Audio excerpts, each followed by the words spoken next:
And this is perfectly demonstrated in the way that wealthy versus non-wealthy people manage their cash flow. And this is another thing that you can look up that Robert Kiyosaki talks about.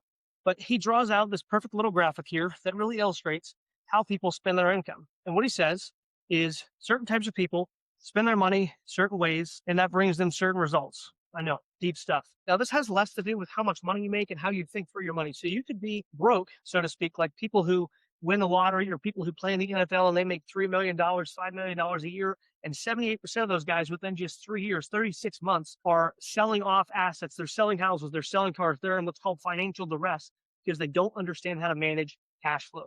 So what happens is 95% of people, they work a job, maybe they're self-employed, so we'll put job S. Either way, they have income. Here, they have expenses. Down here, you have assets, things that generate cash flow, things that grow in their worth. And here, you have liabilities, things that cost you money. The difference between these two is if you stop making money today, this was the last day you ever made money, your assets will feed you while your liabilities will eat you. So learning cash flow patterns is a perfect demonstration of why 95% of people, rich get richer and the poor get poorer, never actually get wealthy, regardless of how much they make. Here's how this looks. You make your income from a job, self-employed, whatever it is, and the majority of people bring their income in and they expense it out. The mindset behind this is money is to buy me things that I want. And these people will make their income and they spend it. The person over here says, hey, look, and I remember being here myself, so no hate. But the person over here says, man, I have $100.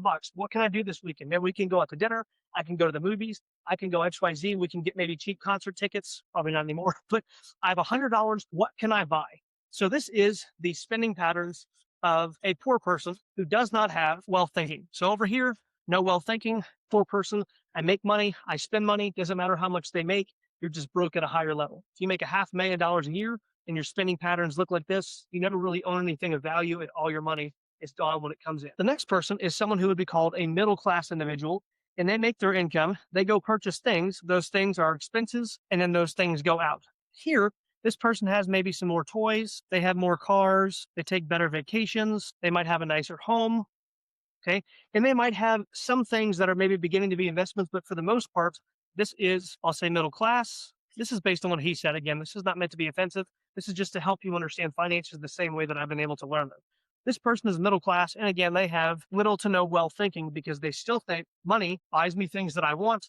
And then whatever's left over goes out to expenses. Now, the difference between these two people is if this guy has $100, he might actually end up saving the money. So he puts the money in the bank and he's maybe making a small percent of interest. So he's not just thinking, hey, what can I blow this money on? But at the same time, he still thinks that money is to buy things that I want. Versus over here, these people think differently when it comes to income, expenses, liabilities, and assets. Wealthy people think this way. Wealthy people say, whatever I have, usually we'll say a B-type business or an investment, that is where my income comes from.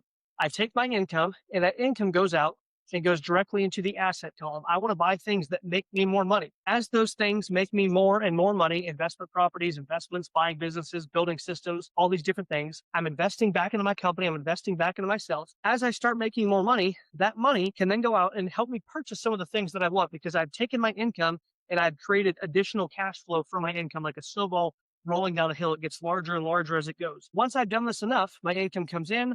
I have assets. That asset generates me more income. I go back out. Now I've made enough money that I can purchase some liabilities. And then I have what's left over and I go out my expenses. And I can usually write off my expenses because I am a big business owner or I'm an investor, someone who uses money to make money. Now, the difference between these spending patterns, and I know this gets messy, but again, poor people, I make money, I expense it out, it's gone. I have $100 left. What can I do with my $100? What can I buy? Middle class, I make money, I go purchase liabilities. I have better toys, nicer home, nicer vacations, nicer cars. I have nicer things. I have a better lifestyle, but I can still be broke at a higher level. And then I take what's left over, I expense it out. And if they have $100 left, they might save it. They have a little bit more wealth thinking, but they don't truly have it. This person here has wealth thinking. I have B-type income. I have passive income. I have semi-passive income. My money comes in from investments. I take my income that comes in.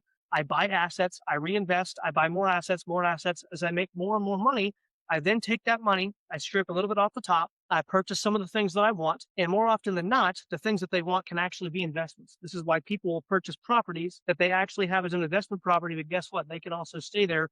They still get to write off the asset. The asset produces cash flow, and they're able to pay that off rather quickly. And I'm not going to talk about real estate. I'm not a real estate guy. I'm also not an insurance guy. I'm not a There's a lot of things that I don't do, but these people go through, they purchase things they want and they get to expense and they usually get to write off their expenses. So when it comes to wealth thinking, if people don't learn wealth thinking, they either have poor spending habits or middle class spending habits, but they long term can't actually get ahead. So there's a 3-step plan to actually getting to where you want to go that ties all this together.